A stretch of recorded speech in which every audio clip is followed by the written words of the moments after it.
Hello, and I am back for a quick video overview of week one for Composition 2. Uh, there's a lot going on, and I know that you have a lot to do, and that's okay, but I wanted to give you a quick rundown of the assignments, what kind of the goals for this week. We are going to try to pick up on Composition 1, pick up where we left off, and build on those skills. And I know it might have been a rough semester if you took it in the spring, but we're moving on, as I've explained in the other videos that I've done.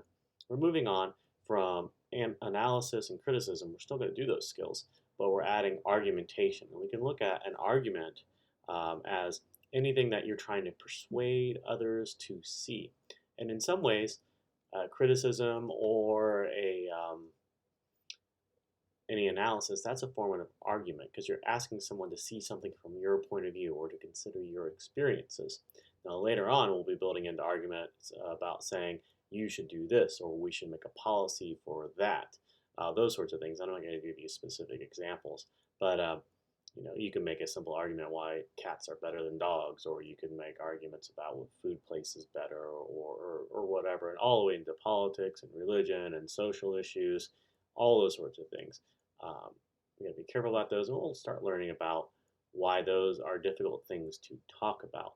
But at the beginning for this week, our assignments are going to be getting to know each other, start thinking about these major topics that you're going to be looking at.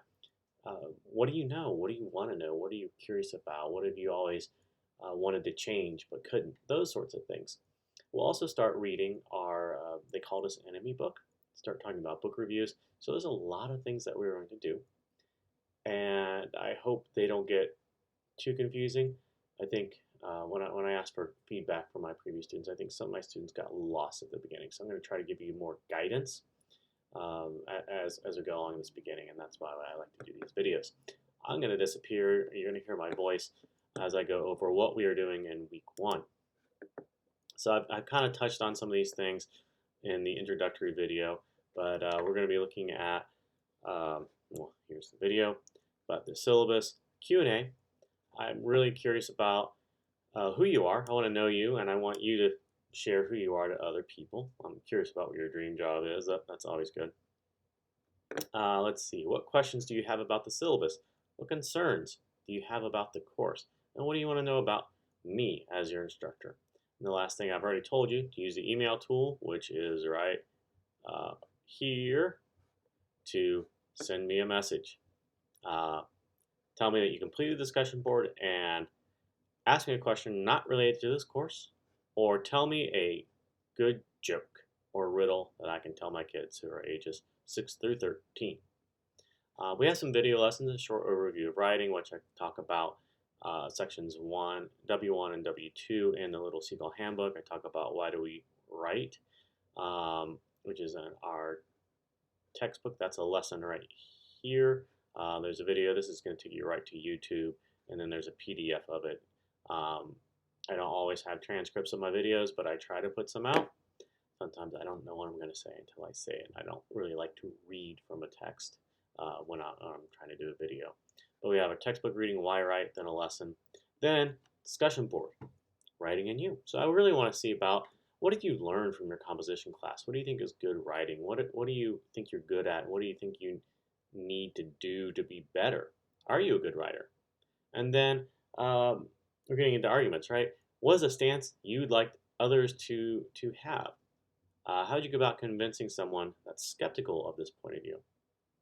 These are silly examples, but maybe you want to say that Justin Bieber is a good musician, right? How would you do that? Maybe you want to comment on the quality of a TV show or a movie. This is the best movie, or this is a crappy TV show.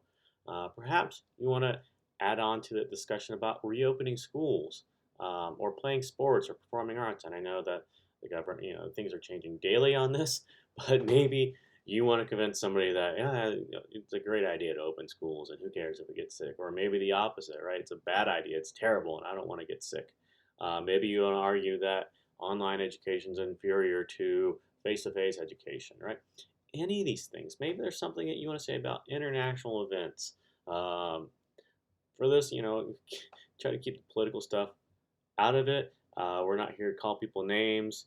in order to prove points. So when we do make these arguments, we have to be very careful about how we do this because we're trying to get everybody who is skeptical to look at our point of view. And you don't win somebody over by calling them an idiot, right? Um, so think about this, and it can be about anything. It's all right, any topic. We do also have some reading, critical thinking handbook about I'm sorry, not about lessons, about claims and warrants. These are some of the components of writing that you might not know about, and that's all right. So there's a discussion board due Saturday on claims and warrants. And I'm going to ask you to look at some examples from everyday life. Look at a commercial or some social rule, right? What is the claim of, the social rule about taking your shoes off, or right now wearing masks, right? Or looking at a specific opinion piece. You look at claims for a commercial, why some dishwashing soap is better than another, right? What are they doing? Who are they making that claim to and for, and what is that warrant that they're looking at? As I give examples, analyzing a claim, mullets are making a comeback, right? I don't know if they are or not, but some people wear them to be ironic, and that's going to be due Saturday. And then lastly, take some time to read these comments from students. Last year, I had about 45 students complete the course out of 60, which is not terrible, but it's not great. And then a bunch wrote comments. So I had 3 questions. How do you think you've grown as a writer? So I have a lot of things that they talk about, but then I've highlighted a few comments, and that's me, my BL, that's added some additional commentary to it. Another question is, what reading lessons or activities had the biggest impact? I think it's important for you to know going in what's going to be good, what to expect, right? So the book review, a lot of us said, oh, I wasn't expecting to get something out of the book. Now we read a different book than we are reading this year, so I don't know if it's going to have the same impact, but we'll see.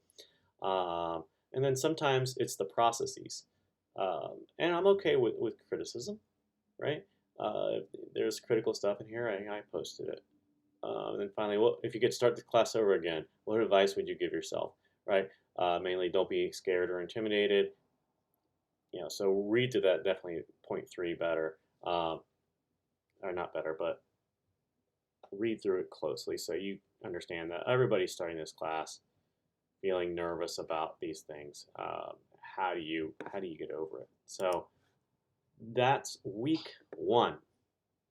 And so please get started on your work. I know it seems like a lot, but as you budget your time out, you will learn how long it takes you to read these things. Don't kill yourself spending hours and hours going through this. Just try to get a little bit at a time. Okay? If you have questions, concerns, please contact me. Thank you.